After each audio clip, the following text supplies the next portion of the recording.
Nous avons tous entendu les contes de fées où la bête s'éprend de la belle. Mais ce qui s'est passé dans la ville isolée de Coldwater Creek n'avait rien d'un conte de fées. C'était un cauchemar devenu légende. Par une nuit glaciale de novembre, la hiérarchie de la meute locale a commis l'impensable. Ils ont traîné Jane Sterling, 22 ans, à la lisière de la zone d'exclusion, le repère des loups, et l'y ont jetée pour qu'elle soit déchiquetée. Ils voulaient faire d'elle un exemple. Ils s'attendaient à des cris. Ils s'attendaient à du sang. Mais ce qui s'est produit ensuite ne s'est pas contenté de les choquer. Cela a réduit le monde entier au silence. Voici l'histoire vraie de la jeune femme qui ne s'est pas contentée de survivre aux loups. Elle les a dirigés. La boue de Coldwater Creek ne tachait pas seulement vos bottes, on aurait dit qu'elle tachait votre âme. C'était une mélasse lourde et argileuse qui gelait pendant les hivers du Montana, emprisonnant tout ce qu'elle touchait. Pour Jane Sterling, la vie dans l'ombre de la meute de Blackwood ressemblait exactement à cette boue, froide, pesante et impossible à fuir. Pour le monde extérieur, le domaine de Blackwood n'était qu'un vaste ranch privé appartenant à des excentriques issus de la vieille noblesse. Mais pour ceux nés avec le gène, comme Jane, c'était le siège du pouvoir du plus grand territoire de loup-garou du nord-ouest Pacifique. Et Jane, elle, était la tache sur leur parquet. Née Oméga, le rang le plus bas, sans la capacité de se transformer, Jane était considérée comme un échec biologique. Ses parents, des exécuteurs de haut rang nommés Robert et Catherine Sterling, étaient morts lors d'une escarmouche à la frontière quand elle avait 6 ans.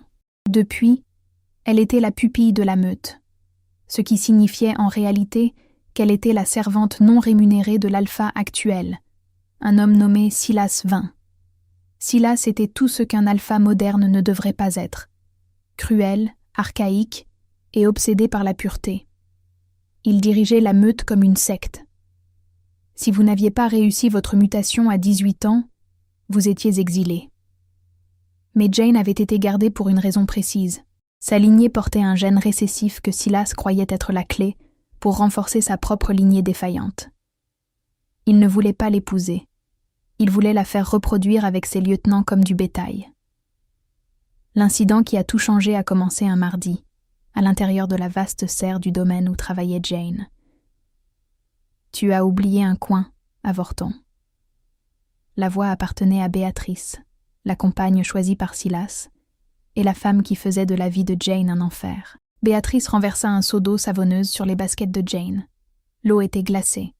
Jane ne broncha pas. Elle serra simplement le manche de la serpillière plus fort, ses phalanges devenant blanches. « Je vais nettoyer, Béatrice. Tu nettoieras quand je dirai que tu as fini. » ricana Béatrice en s'approchant. Elle dominait Jane de toute sa hauteur, ses yeux brillants d'un éclat ambre, signe que sa louve poussait vers la surface. Silas reçoit le conseil ce soir. Il va annoncer les nouvelles frontières du territoire, et la rumeur dit qu'il va enfin décider de qui héritera de toi.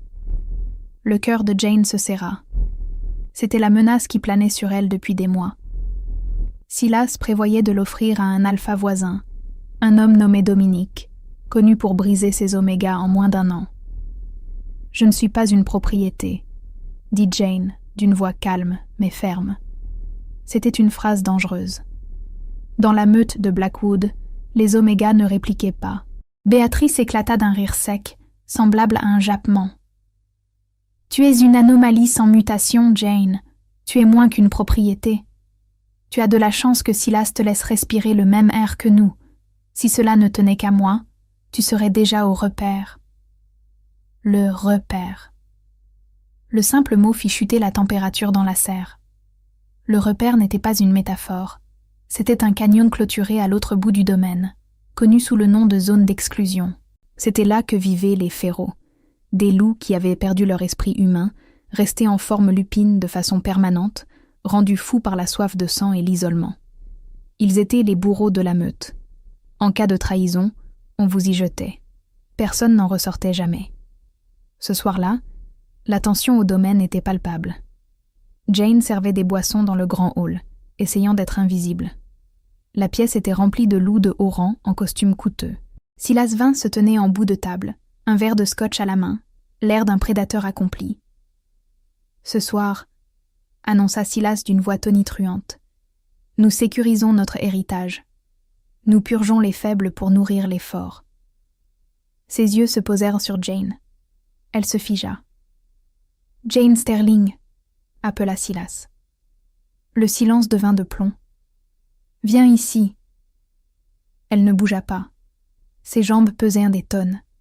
« J'ai dit, viens ici !» rugit Silas. Le commandement d'Alpha la frappa comme un coup physique. Son corps la trahit, forçant ses jambes à avancer jusqu'à ce qu'elle se tienne devant lui. Silas la regarda avec une pitié moqueuse. « J'avais prévu de t'échanger, Jane, de te donner un but, mais il semble que tu aies été bien occupée. » Il sortit de sa poche un petit sac en velours. Il le renversa, et une lourde bague à sceaux en argent tinta sur la table. C'était la chevalière de l'Alpha, un héritage disparu 3 jours plus tôt. L'assemblée retint son souffle. Voler l'Alpha était un acte de trahison. « Ce n'est pas moi qui l'ai prise », murmura Jane, le cœur battant à tout rompre. « Je le jure, Silas, je ne l'ai jamais vue. »« Béatrice l'a trouvée sous ton matelas », dit Silas d'un ton mielleux. Il regarda Béatrice, qui souriait dans un coin en faisant tourner son vin. C'était un coup monté, grossier et flagrant. Mais dans une pièce remplie de sycophantes terrifiées par Silas, la vérité n'importait pas. Seul le récit comptait. « La punition pour le vol est l'expulsion », dit Silas, sa voix descendant à un murmure mortel. « Mais voler le sceau de l'Alpha est une tentative d'usurpation d'autorité. C'est de la trahison. » Il saisit Jane par la mâchoire, ses doigts s'enfonçant dans ses joues. « Et la punition pour trahison, c'est le repère. » Le cri de Jane fut coupé net, alors que 2 exécuteurs lui saisissèrent les bras. « Ah, non, Silas, qu'il te plaît, c'est un mensonge !» s'écria-t-elle, luttant inutilement contre la poigne des soldats. « Béatrice l'a placée là. Vous savez qu'elle l'a fait. »« Emmenez-la !» ordonna Silas en lui tournant le dos. « Laissez les férots s'occuper d'elle. Voyons si sa précieuse lignée la sauvera des crocs et des griffes. » Le trajet jusqu'au canyon fut long. Jane se battit à chaque centimètre, perdant une chaussure, s'écorchant les genoux, suppliant pour un procès, pour de la pitié, pour n'importe quoi. Mais les membres de la meute se contentèrent de regarder. Ils se tenaient sur leur perron, derrière leurs rideaux, complices par leur silence. Ils craignaient Silas, et la peur transforme les hommes en monstres. Ils atteignirent le bord du canyon, un précipice de 6 mètres, plongeant dans un bassin rocheux, envahi par les pins et le brouillard. Une odeur de pourriture et de fourrure mouillée montait des profondeurs. Les grognements d'en bas étaient sourds, faisant vibrer le sol. « Saute !» dit l'exécuteur en déverrouillant la grille. « Ou on te jette ?» « Non. » Jane regarda le vide. Elle regarda vers la maison, dont les lumières brillaient au loin. Elle comprit alors que personne ne viendrait la sauver. « J'espère que tu pourriras en enfer, Silas, » murmura-t-elle. Puis, on la poussa. Le vent siffla à ses oreilles, et le monde devint noir lorsqu'elle percuta les broussailles en bas. La douleur fut la première chose que Jane ressentit, une douleur vive et brûlante à l'épaule, là où elle avait frappé la terre. Elle se tourna, cherchant son souffle, le goût de la terre et des aiguilles de pin dans la bouche.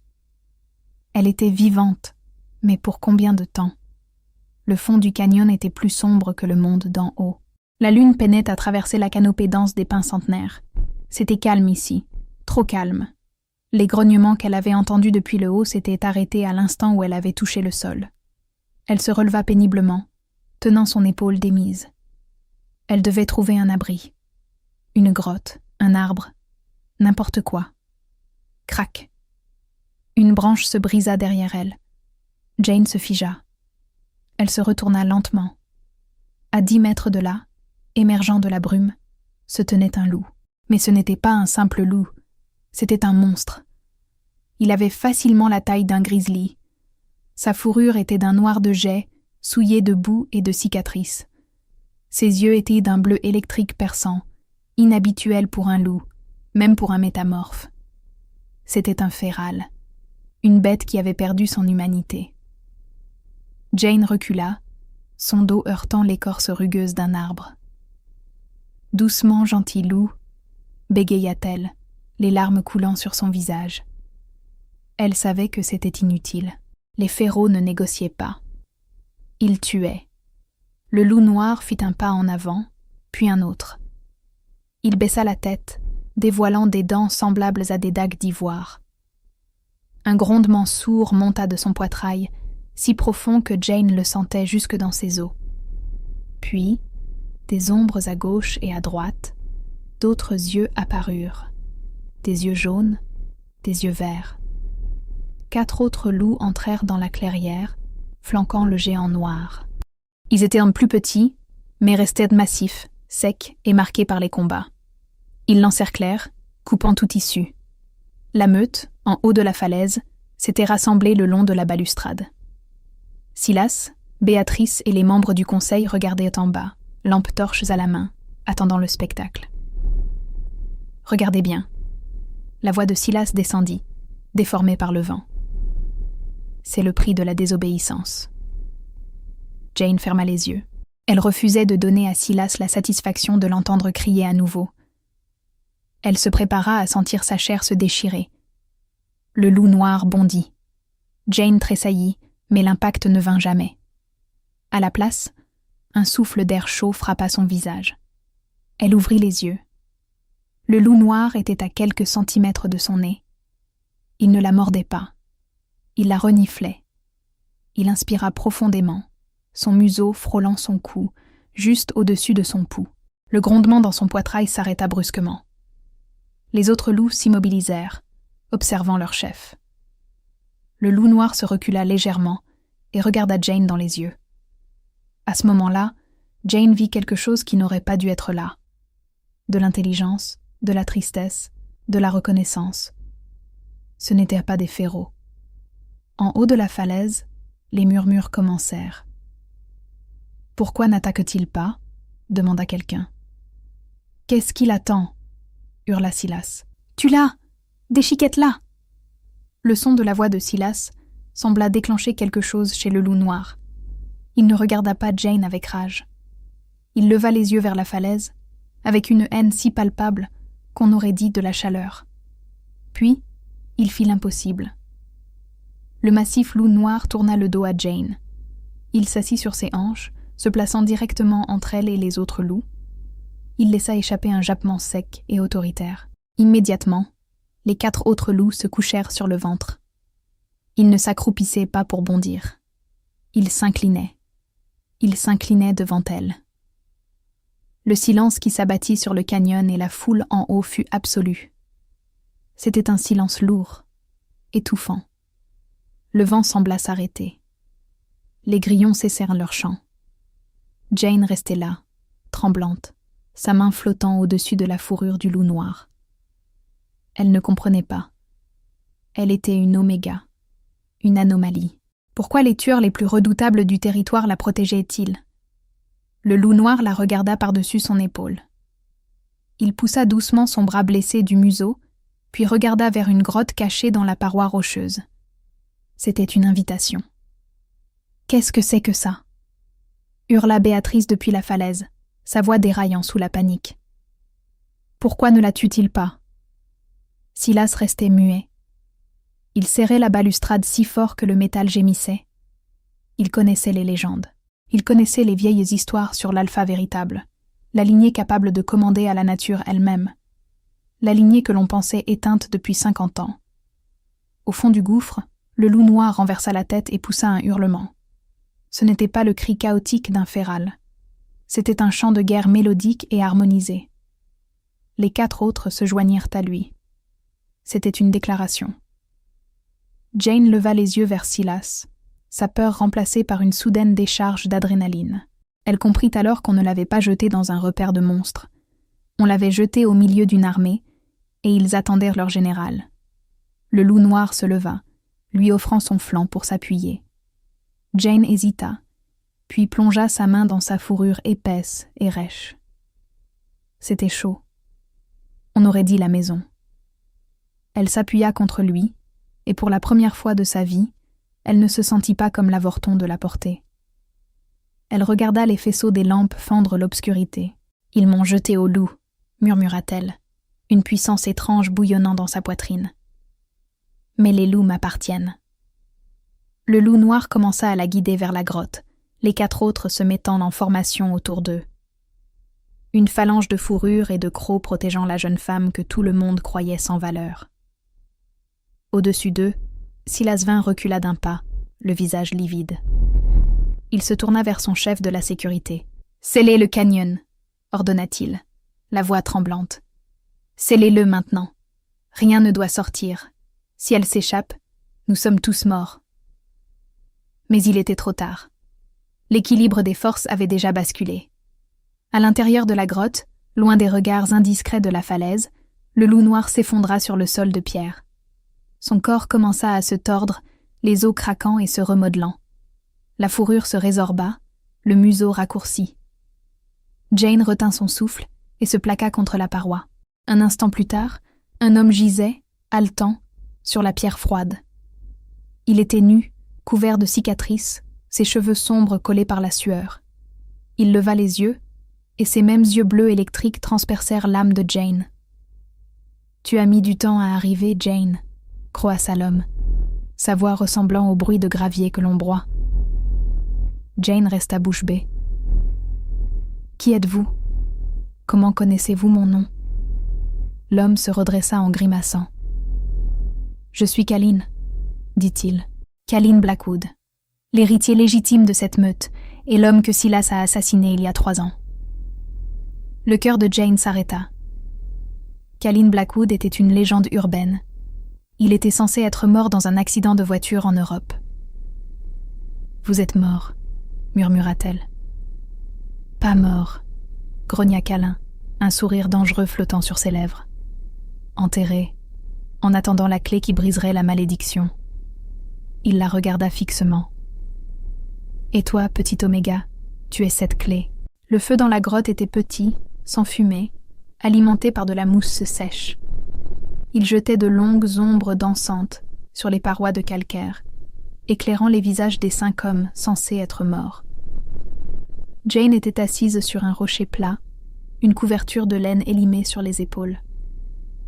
Son épaule démise avait été remise en place par Elias, un homme qui, 1 heure auparavant, était un loup gris lui mordant les talons. Sous forme humaine, c'était un homme sec à lunettes qui avait été autrefois le chirurgien en chef de la meute. « Bois ça », dit Kalin en lui tendant un gobelet en fer blanc. Il avait trouvé des vêtements dans une cachette au fond de la grotte, une tenue tactique usée mais fonctionnelle. Il portait un t-shirt noir moulant son torse puissant et un pantalon cargo. Il ne ressemblait plus à une bête férale. Il ressemblait à un soldat en guerre depuis 1 décennie. Jane prit la coupe, les mains tremblantes. « Je ne comprends pas, » dit-elle, sa voix résonnant dans la grotte humide. « Silas a dit à la meute que vous étiez mort dans un accident de ski dans les Alpes. Il y a eu des funérailles, un cercueil fermé. » Kalin laissa échapper un rire sec et sans joie. Il s'assit en face d'elle, aiguisant un couteau de combat contre une pierre humide. Silas a toujours été bon pour la mise en scène. L'accident était une couverture. La vérité est bien plus laide. Ce n'était pas un accident. C'était un coup d'État. Il désigna les 3 autres hommes dans l'ombre. « Tu les connais. » Jane plissa les yeux. « C'est Rook. » Elle pointa un homme massif au crâne rasé. Il était chef de la sécurité. Et lui, c'est Tobias, le pisteur. Et lui, je ne le connais pas. Elle désigna le plus jeune, un garçon à peine plus vieux qu'elle, tremblant dans un coin. « C'est Jax, » dit Kalin doucement. « C'était juste un gamin qui en a trop vu. Silas ne pouvait pas nous tuer purement et simplement. Tuer un alpha royal et son cercle intérieur déclenche une malédiction de sang sur le territoire. La terre elle-même le rejetterait. Il a donc dû nous faire disparaître d'une manière qui nous dépouillait de notre humanité. » Elias, le chirurgien, prit la parole en ajustant ses lunettes fêlées. « Il nous a empoisonnés, Jane. Il nous a invités à un dîner privé pour discuter de l'expansion du territoire. Le vin était coupé avec un composé synthétique, dérivé d'aconitine concentrée et d'adrénaline de synthèse. Nous l'appelons le composé X. Il force la mutation, verrouille la conscience humaine dans une pièce sombre au fond de l'esprit et pousse l'agressivité à 100%. Il transforme les hommes en monstres, en férods. Il nous a jetés ici pour que nous nous entre-dévorions. Grogna Rook, sa voix profonde et rauque. Il s'attendait à ce qu'on se déchiquette en 1 semaine, mais il a sous-estimé Kalin. Kalin arrêta d'aiguiser son couteau. Il regarda Jane avec une intensité qui la fit rougir. J'ai tenu bon, de justesse. Je les ai gardés dans le rang. Nous vivons dans cet enfer depuis 3 ans, incapables de reprendre forme humaine, incapables de parler, survivant grâce aux lapins et à l'eau de pluie. En attendant. En attendant quoi ? Demanda Jane. Un stabilisateur, dit Elias, la regardant avec une fascination scientifique. Le composé X se lie à l'ADN. Il nécessite un agent biologique spécifique pour briser la liaison, une mutation génétique rare présente chez moins de 1% de la population lupine. Nous l'appelons le gène nul. Jane fronça les sourcils. Je suis une oméga, une erreur de la nature. Je n'ai pas de gènes spéciaux. Tu n'es pas une erreur, Jane, dit Kalin fermement. Tu es une nulle. Tu ne peux pas te transformer parce que ton corps neutralise instantanément l'enzyme lycanthropique. Cette même propriété neutralisante émane de toi en ce moment même. Ton odeur. Elle dissipe le brouillard. Ta simple proximité a brisé l'emprise chimique que Silas avait sur nous. La réalisation la frappa de plein fouet. C'est pour ça qu'il m'a gardée, murmura-t-elle, l'horreur l'envahissant. Silas, il savait. Il s'en doutait, corrigea Kalin. Il te gardait comme une sécurité, au cas où l'un de ses propres hommes serait accidentellement exposé, ou s'il avait besoin de se soigner lui-même. Mais Béatrice, elle, ne savait pas. Elle n'a vu qu'une menace. Elle a jeté le remède de l'arme même que son mari a utilisé pour voler le trône. Kalin se leva et s'approcha d'elle. Il s'agenouilla pour mettre son visage à sa hauteur. « Tu nous as sauvés, Jane. Mais maintenant, nous avons un plus gros problème. Silas va se rendre compte que les férods ne t'ont pas tué. Il va vérifier les capteurs. Quand il verra 5 signatures thermiques au lieu de 0, il saura que le composé a échoué. Il va venir nous chercher, dit Jane, la peur lui serrant la gorge. Non, dit Kalin, ses yeux s'assombrissant. C'est un lâche. Il ne viendra pas lui-même. Il enverra les nettoyeurs. Les nettoyeurs ? Des mercenaires ? Cracha Rook. Des humains, d'anciens contractuels militaires payés pour gérer ce que la meute ne doit pas savoir. Ils utilisent des balles en argent et des munitions à haute vélocité. Ils se fichent des lois de la meute. Kalin se leva, son attitude passant de l'explication au commandement. Nous sommes faibles. Nous n'avons pas été humains depuis 3 ans. Nos muscles sont atrophiés. Notre coordination est mauvaise. Et nous sommes désarmés, à l'exception de ce couteau. S'ils descendent ici avec des fusils d'assaut, nous sommes morts. Il regarda Jane. Tu es la seule à connaître le domaine tel qu'il est aujourd'hui. Tu l'as nettoyé pendant des années. Tu connais les angles morts. Tu connais les horaires de maintenance. Jane hocha la tête lentement. Je sais tout. Je sais quelle latte de parquet grince. Je sais quelle caméra ne fonctionne pas. Bien, dit Kalin. Parce que nous n'allons pas nous cacher dans cette grotte. Nous passons à l'offensive. Vous voulez attaquer la maison ? Demanda Jane, incrédule. Vous êtes 5. Il y a 200 loups là-haut. Nous n'avons pas besoin de combattre 200 loups, dit Kalin avec un sourire froid. Nous devons juste atteindre la tour de communication et diffuser la vérité. Une fois que la meute verra que je suis vivant, Silas perdra sa légitimité. Mais pour y arriver, nous devons sortir de ce canyon.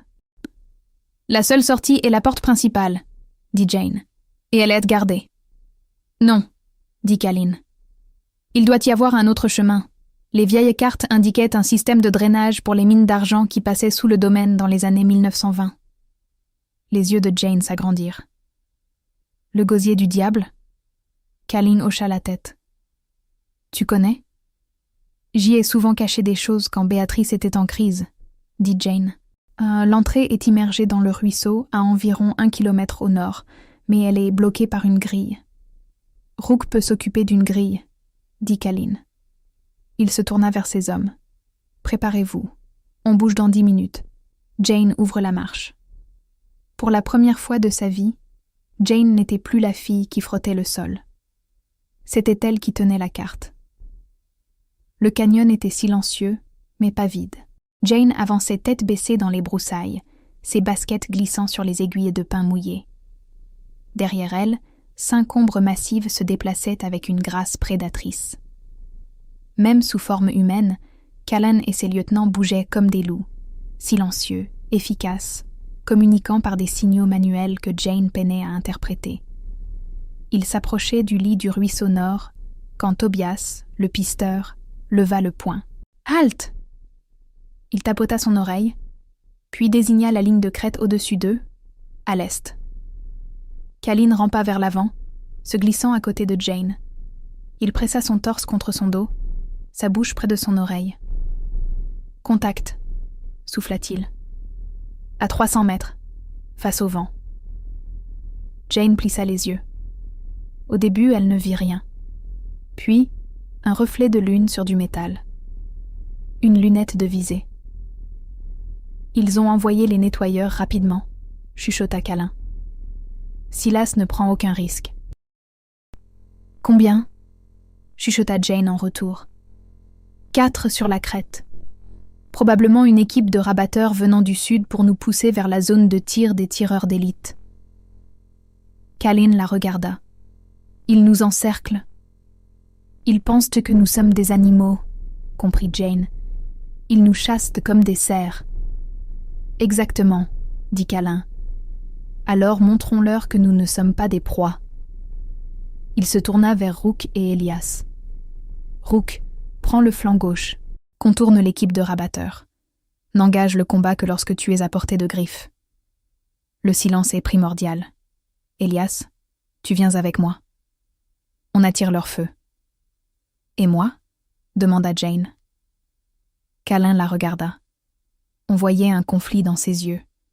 Il voulait lui dire de se cacher, de la protéger, mais il savait qu'elle était leur seule chance.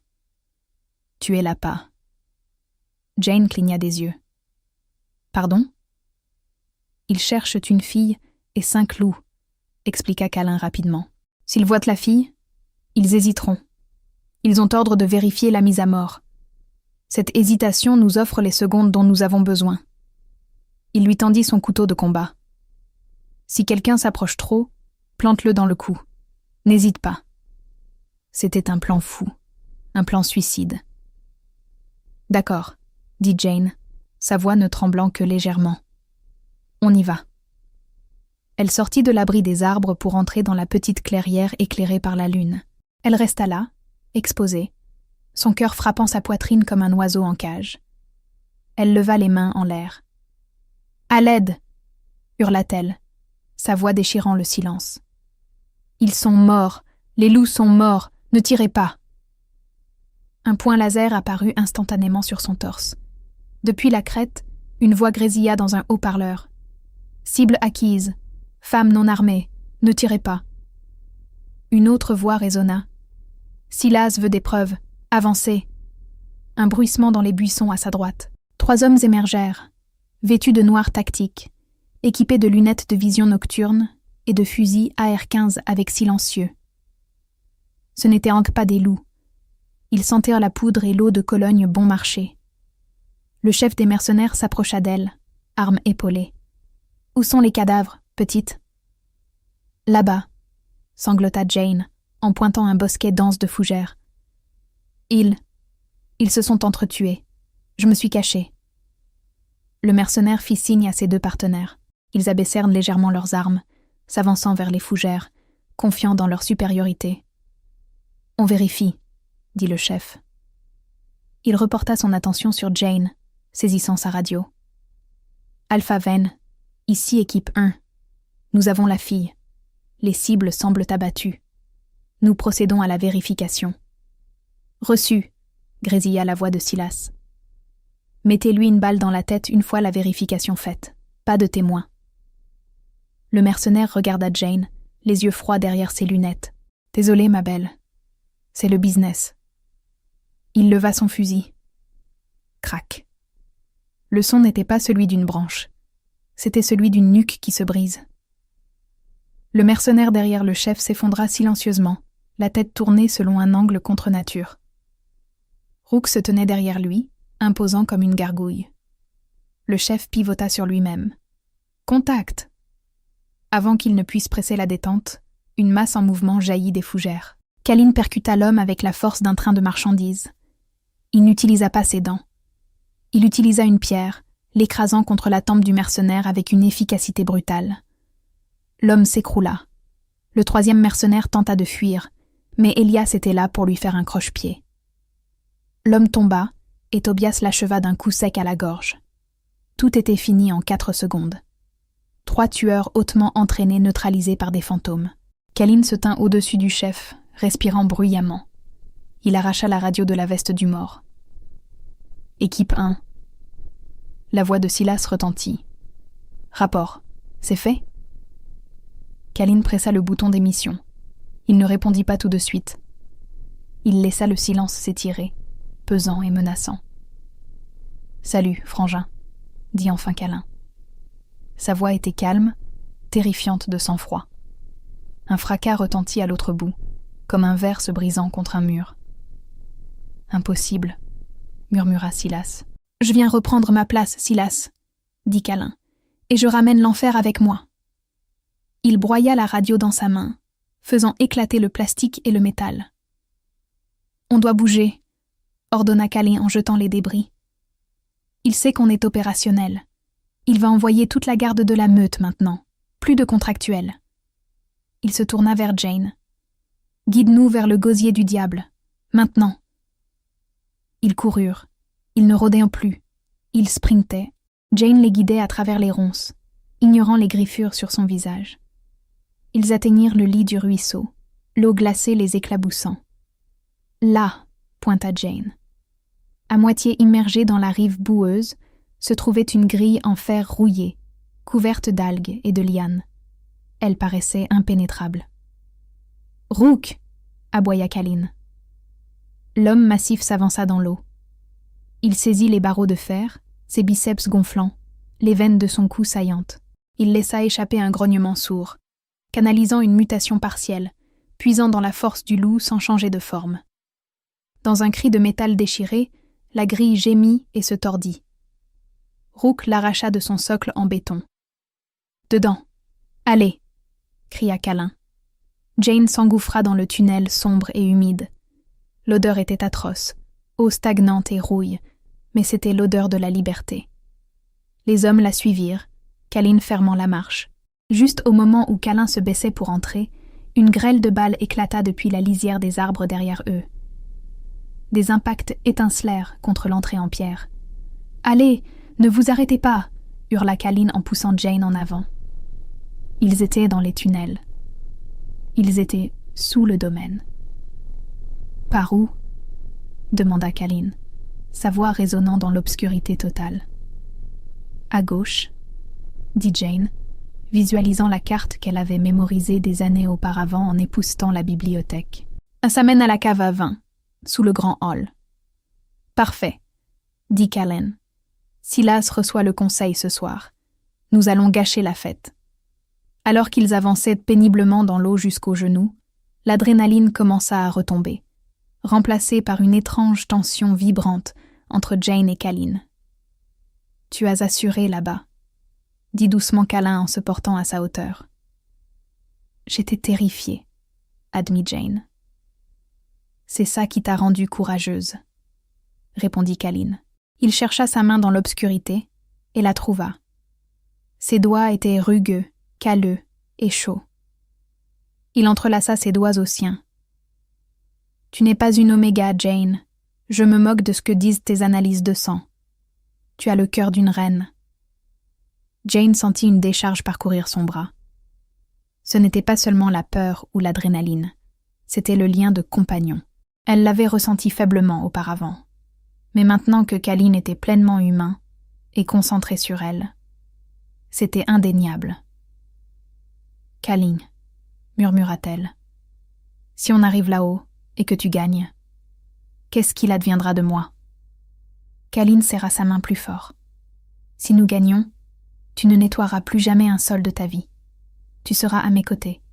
Et si quelqu'un te regarde de travers, je lui arrache la gorge. » C'était une promesse possessive et primitive. Et Dieu lui pardonne, elle adorait ça. « On y est », dit Jane en s'arrêtant devant une porte en bois pourri renforcée de bandes de fer. La cave à vin est juste derrière. Kalin lâcha sa main et recula d'un pas. Il regarda ses hommes. Ils étaient sales, ensanglantés et épuisés, mais leurs yeux brûlèrent de vengeance. « Messieurs, » dit Kalin en faisant craquer sa nuque, « il est temps de reprendre ce qui nous appartient. » Rook défonça la porte d'un coup de pied. Elle explosa vers l'intérieur dans un fracas qui fit tomber la poussière du plafond. La porte en chêne du grand hall ne se contenta pas de s'ouvrir. Elle se désintégra. La botte de Rook transforma l'acajou coûteux en éclats, envoyant des débris voler sur le sol de marbre poli. Le bruit fut comme un coup de feu, faisant taire instantanément le brouhaha des conversations et le tintement des verres en cristal. À l'intérieur du grand hall, la scène était celle d'un luxe opulent. Les lustres étaient tamisés, diffusant une lumière dorée. Une centaine de loups parmi les plus influents du territoire, le conseil des anciens, des diplomates en visite et des exécuteurs de haut rang, restèrent figés, leur flûte de champagne à mi-chemin de leur bouche. Au fond de la pièce, sur une estrade surélevée, Silas Vin siégeait sur le trône de l'Alpha, un fauteuil au dossier haut sculpté dans du bois sombre. Béatrice était assise sur la coudoir, drapée de soie rouge, ressemblant en tout point à la reine qu'elle croyait être. Ils fixèrent le trou béant dans le mur où se trouvait autrefois l'entrée de service. D'abord, l'odeur les frappa. Ce n'était pas l'effluve d'un parfum coûteux ou d'un agneau rôti. C'était l'odeur de la tombe, terre humide, sang séché, eau stagnante et le goût métallique de la violence. Puis, les silhouettes émergèrent de la poussière. Kalin entra le premier. Il était torse nu, son buste étant une véritable carte routière de cicatrices blanches et de coupures fraîches. Son pantalon cargo était trempé d'eau d'égout. Il tenait une barre de fer rouillée dans une main. Derrière lui, ses 4 lieutenants se déployèrent, tels des démons sortis de l'enfer. Et au milieu d'eux, protégée comme un joyau précieux, se trouvait Jane. Elle était couverte de boue, ses cheveux emmêlés, portant une veste tactique trop grande sur son uniforme de servante. « Bonsoir », dit Kalin. Sa voix n'était pas forte, mais elle porta jusqu'au fond de la pièce, rauque et grinçante. « J'espère que nous n'arrivons pas trop tard pour le toast. » Un verre se brisa au sol. Il avait été lâché par l'ancien Reed, le plus vieux membre du conseil. Son visage devint gris. « Kalin, » murmura-t-il, la voix tremblante. « Mais tu es enterré. » Silas Vane se leva lentement. Son visage était un masque de choc qui se mua rapidement en un rictus de rage paniquée. Il agrippa le bord de la lourde table en chêne jusqu'à ce que ses phalanges blanchissent. « Sécurité !» hurla Silas, la voix étranglée. « Tuez-les ! C'est un tour! C'est une illusion !» 6 gardes en uniforme près des portes principales dégainèrent leurs armes et s'élancèrent. « Repliez-vous !» aboya Kalin. Ce n'était pas une requête, c'était un commandement d'Alpha, empreint d'une pression psychique brute, qui frappa chaque loup dans la pièce, comme une vague physique. Les gardes s'arrêtèrent net, leurs genoux fléchissant instinctivement. Ils regardèrent tour à tour Silas et Kalin, la confusion luttant contre l'instinct. Leur loup reconnaissait en ce ton. C'était la voix du véritable Alpha. « Il ment !» hurla Béatrice en sautant du trône. Elle pointa un doigt manucuré vers Jane. « Cette petite vermine a fait entrer des férods dans la maison. Regardez-les, ce sont des monstres. Abattez-les avant qu'ils ne nous tuent tous. » « Nous ne sommes pas des férods, Béatrice, » dit Elias en s'avançant et en essuyant la boue de ses lunettes cassées. Bien que Silas ait certainement essayé de faire de nous des bêtes, La foule murmura. Elias était le médecin le plus respecté du territoire avant sa disparition. Tout le monde le connaissait. « Tu nous as empoisonnés », dit Kalin, marchant d'un pas assuré vers l'estrade. La foule s'écarta devant lui comme devant la mer Rouge, terrifiée à l'idée de le toucher. Il y a 3 ans, lors du dîner au pavillon de chasse, le composé X. Tu ne nous as pas tués, Silas. Tu nous as emprisonnés dans nos propres esprits et jetés dans le gouffre pour y pourrir. Mensonge, hurla Silas, la sueur perlant sur son front. Tu es mort dans les Alpes. J'ai l'acte de décès. Tu as un morceau de papier, répliqua Kalin, s'arrêtant à 3 mètres du trône. Moi, j'ai les cicatrices. Il désigna les hommes derrière lui. Et j'ai des témoins. Il tourna son regard vers les membres du conseil. Regardez-moi, Reed. Regardez-moi, Holloway. Est-ce que j'ai l'air d'une hallucination? Ou est-ce que j'ai l'air d'un homme qui a rampé dans 5 kilomètres d'égouts pour reprendre sa maison? L'ancien Reed fit un pas chancelant en avant, plissant les yeux. Il inspira profondément, testant l'odeur dans l'air. « C'est lui », murmura Reed à l'assemblée. « L'odeur est royale, c'est Kalin Blackwood. » La pièce explosa en un chaos total. Des cris d'incrédulité, des accusations et de la panique remplirent l'air. Silas voyait son contrôle lui échapper. Il voyait le doute dans les yeux de ses sujets. Il savait qu'il ne pouvait pas gagner un débat. Il devait mettre fin à tout cela par la violence, et immédiatement.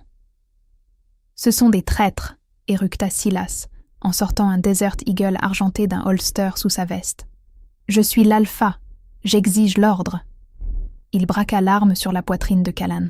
« Non !» hurla Jane. Elle ne réfléchit pas. Elle bougea, tout simplement. Elle rompit le cercle protecteur des lieutenants et se jeta devant Callan au moment même où Silas pressait la détente. Pan. Le bruit fut assourdissant dans l'espace clos. Jane ferma les yeux, attendant la brûlure de la balle, mais elle ne vint jamais. Elle ouvrit les yeux. Callan se tenait devant elle. Il avait bougé avec une vitesse surnaturelle, la faisant pivoter derrière lui et encaissant le tir lui-même. La balle l'avait frappé à l'épaule, le faisant vaciller. Le sang gicla sur le marbre, d'un rouge sombre et bien réel. Callan ne tomba pas. Il ne grimaça même pas. Il regarda la blessure, puis releva les yeux vers Silas. La plaie se refermait déjà, la balle étant expulsée par sa guérison rapide. « Tu apportes une arme à un duel ?» demanda Kalin, la voix basse et menaçante. « Espèce de lâche. » Il cracha du sang au sol. « J'invoque le droit. » Le silence redevint sépulcral. Le droit était une loi ancestrale. On ne pouvait ni le refuser, ni l'interrompre. Le droit des crocs et des griffes, précisa Callan. Pas d'armes, pas de second. Juste toi et moi. Le vainqueur prend la meute. Le perdant meurt. Silas abaissa son arme. Il regarda le corps meurtri de Kalin, ses cicatrices, son absence d'armure. Puis il se regarda lui-même, nourri, reposé, et dopé aux stimulants qu'il prenait depuis des années. Silas eut un rictus. Il crut voir une mise à mort facile. « Accepté », dit Silas en jetant son pistolet. Il commença à déboutonner sa veste de costume onéreuse. « Je vais prendre plaisir à finir ce que j'ai commencé il y a 3 ans. » Le centre du grand hall fut dégagé. Les tables furent renversées, les chaises poussées contre les murs. Les membres du conseil se tinrent à la périphérie, formant un cercle de jugement. Jane se tenait avec Rook et Elias au bord du cercle, le cœur au bord des lèvres. « Il est blessé », chuchota-t-elle à Rook. « Cette balle. Il n'a pas mangé de vrai repas depuis 3 ans. Il est faible. »« Il n'est pas faible », grogna Rook, les yeux fixés sur son chef. « Il est en colère. La rage est un sacré carburant. » Au centre du cercle, les 2 hommes se faisaient une face. Silas n'attendit pas. Dans un rugissement, il se transforma. Ses os craquèrent et se remodelèrent, son costume se déchirant tandis qu'il explosait en un massif loup de couleur rousse. Il était énorme, bien plus grand qu'un loup moyen, gonflé de muscles qui semblèrent contre nature, hypertrophiés par les stéroïdes. Callan ne se transforma pas immédiatement. Il resta sous sa forme humaine, sautillant sur la pointe des pieds, en attente. Le loup roux bondit, les mâchoires claquant vers la gorge de Câlin. Câlin se baissa, glissant sous la bête massive et frappant vers le haut avec ses ongles, qui s'étaient allongés en griffes. Il marqua un coup sur le ventre de Silas, mais c'était superficiel. Silas se retourna avec une rapidité surprenante et frappa Câlin d'un revers de patte massif. Câlin vola à travers la pièce, percutant un pilier en pierre. L'impact fêla la pierre. Jane étouffa un cri. Câlin frappa le sol durement. Il toussa, du sang éclaboussant le sol. Silas fut sur lui instantanément, le clouant au sol, cherchant son visage. Câlin repoussa les mâchoires de la bête à main nue, ses biceps tendus, ses veines saillantes. « Transforme-toi, Câlin !» hurla Elias. « Tu dois te transformer. » Mais Câlin ne le pouvait pas. Jane le comprit avec un sursaut d'horreur. Le fait d'être près d'elle avait dissipé le composé X dans son esprit, mais son corps se remettait encore de 3 années de transformation forcée. Il n'avait peut-être pas l'énergie pour une mutation complète. Silas sentit cette faiblesse. Il appuya plus fort, sa bave coulant sur le visage de Câlin. Puis Silas tricha. Une étrange lumière violette commença à briller sur le collier que portait Silas. Une épaisse bande de cuir sertie de gemmes. « Ce ne sont pas des bijoux », chuchota Jax, le jeune expert technique, à côté de Jane. « C'est un amplificateur cinétique. C'est une technologie illégale. Ça utilise le feedback biologique pour électrocuter l'adversaire au contact. » Alors que Silas mordait l'épaule de Câlin, un éclair d'électricité violette jaillit. Câlin hurla, son corps convulsant sous le voltage. Il devint inerte. « Il est en train de le tuer !» hurla Jane. Elle regarda le conseil. « Arrêtez ça! Il utilise la technologie, c'est contre le droit. »« Silence, Oméga !» siffla Béatrice depuis la ligne de touche, les yeux brillants de triomphe. « L'alpha combat comme il l'entend. » Le conseil ne fit rien. Ils étaient trop effrayés pour intervenir. Les yeux de Câlin révulsaient. Silas se préparait pour la morsure fatale, visant la jugulaire. Jane n'avait pas d'arme. Elle n'avait pas de griffes. Elle n'avait pas de loup. Mais elle se souvint de ce que Câlin avait dit dans la grotte. « Tu es une nulle. Tu neutralises tout. » Elle ne courut pas vers Câlin. Elle courut vers Silas. « Lâche-le !» hurla-t-elle, sautant par-dessus les débris d'une table. Avant que les gardes ne puissent l'arrêter, elle se jeta sur le massif loup-roux. Elle saisit à 2 mains le collier de cuir, la source de l'amplificateur. Au moment où sa peau toucha le collier et la fourrure de Silas simultanément, une onde de choc traversa la pièce. Ce n'était pas de l'électricité, c'était un vide. La lumière violette du collier s'éteignit instantanément. Silas rugit de confusion alors que sa force augmentée s'évaporait. Les stéroïdes, l'adrénaline, la technologie, tout heurta un mur de neutralité biologique absolue.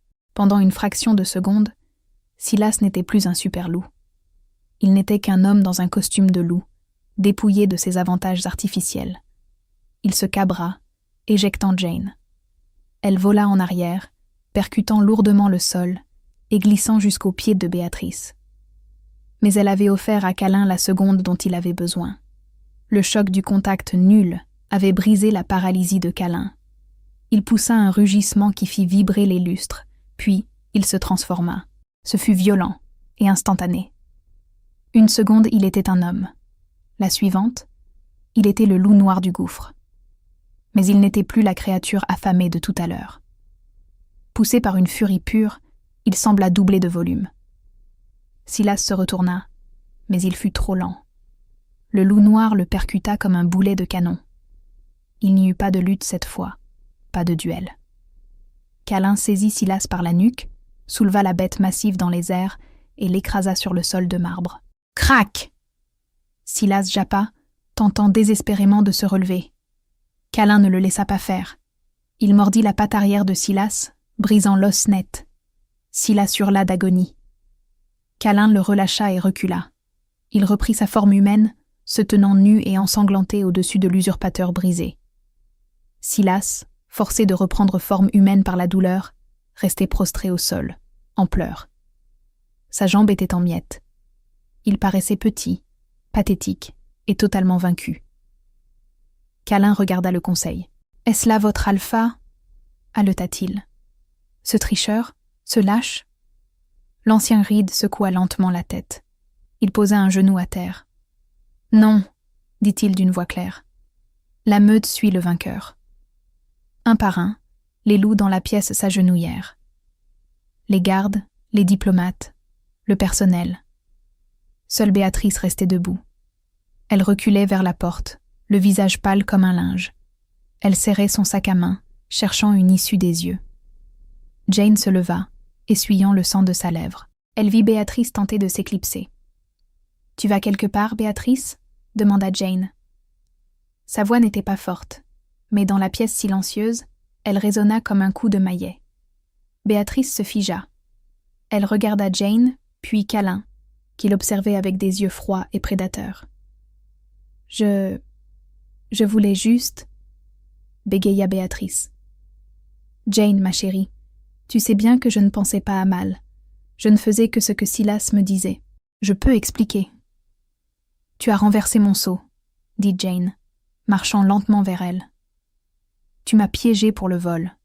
Tu m'as jetée dans un gouffre pour être mangée vive. » Jane s'arrêta à quelques centimètres de la femme qui l'avait tourmentée pendant des années. Béatrice tremblait, une odeur d'ammoniac s'élevant d'elle, l'odeur de la peur pure. « Je ne vais pas te tuer, » dit Jane calmement. Béatrice laissa échapper un soupir de soulagement. « Oh, merci, merci. Je savais que tu étais... »« Je ne suis pas l'alpha, » interrompit Jane. Elle s'écarta, révélant Calin qui la surplombait. « C'est lui. » Calin regarda Béatrice de haut. « Tu as pénétré dans la zone d'exclusion, » dit-il d'une voix monocorde. « Tu as jeté une innocente au repaire. La loi de la meute stipule que la punition pour tentative de meurtre sur un membre de la meute est l'exil. » Il pointa la porte brisée du doigt. « Cours !» Les yeux de Béatrice s'écarquillèrent. « L'exil ? Mais c'est l'hiver. Les renégats. Je ne survivrai pas une semaine. »« Alors tu as intérêt à commencer à courir tout de suite, » rugit Calin. Béatrice hurla et enjamba les débris de bois, s'enfuyant dans la nuit enneigée, sans manteau, sans argent et sans meute. Calin se tourna vers la pièce. Il tendit une main ensanglantée à Jane. « Tu es blessée ?» demanda-t-il, sa voix redevenant instantanément douce. « Ça va, » dit-elle en prenant sa main. Calin l'attira contre lui, l'enveloppant de ses bras devant tout le monde. Il regarda le conseil agenouillé. « La meute a un nouvel alpha, » annonça Calin. « Et pour la première fois de l'histoire, la meute a une reine nulle. » Il embrassa son front, laissant sur sa peau une trace de sang qui ressemblait à une couronne. « Relevez-vous, » ordonna Calin à l'assemblée. « Nous avons du travail. » L'aube sur Coldwater Creek ne ressemblait pas à celle de la veille. Le brouillard gris et oppressant qui s'accrochait habituellement à la vallée s'était levé, balayé par un soleil éclatant et vif. Cela faisait 3 jours depuis la nuit du retour, comme la meute l'appelait déjà. La transition du pouvoir avait été brutale, mais efficace. Silas Vin se trouvait dans les cellules de haute sécurité sous le domaine, en attente d'un tribunal pour ses crimes contre la meute et la tentative de meurtre de la lignée royale. Ses fidèles avaient été rassemblés par Rook et l'équipe de sécurité réintégrée.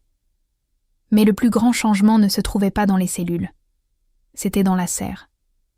Jane se tenait sur le seuil de la structure de verre. Elle ne portait plus d'uniforme de servante, mais un épais manteau de laine, un jean et des bottes robustes. Et elle ne tenait pas de serpillière, mais un porte-bloc. « Non », dit-elle fermement à l'entrepreneur devant elle.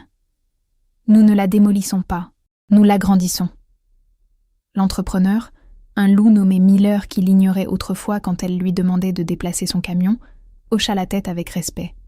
« Bien sûr, madame, nous pouvons étendre la baie hydroponique jusqu'au mur sud. »« Faites-le, » dit Jane. « Nous devons être autosuffisants pour l'hiver. Silas a vidé les comptes. Nous ne pouvons pas nous permettre d'importer des produits frais cette année. »« C'est entendu, Luna, » dit Miller en inclinant la tête avant de s'éloigner. « Luna. » Le titre faisait encore frissonner Jane. « Traditionnellement, la Luna était la compagne de l'Alpha, une figure de proue qui organisait des fêtes et faisait de la figuration. Mais Kalin avait été claire. Les choses allaient changer. Jane n'est pas une décoration, avait dit Kalin au conseil hier matin, assis en bout de table, tandis que Jane se tenait à sa droite. Elle est le contre-pouvoir. Mon loup est agressif. Mes instincts me poussent à la guerre. Sa biologie neutralise cette agression. Elle voit clair quand je vois rouge. Aucune décision majeure ne sera prise sans son approbation. C'était un changement radical dans la politique de la meute. Une nulle, une anomalie, détenant un droit de veto sur l'Alpha. Mais après l'avoir vu désarmer Silas d'un simple toucher, personne n'avait protesté. Il ne la regardait plus avec dédain, mais avec une sorte de crainte respectueuse. Elle était la seule chose au monde capable d'arrêter l'Alpha. Jane sentit 2 bras chaleureux s'enrouler autour de sa taille par derrière. Elle s'appuya contre le torse solide, reconnaissant l'odeur immédiatement. Pain, pluie et ce parfum unique propre à Kalin. « Tu as l'air occupé » murmura Kalin dans ses cheveux.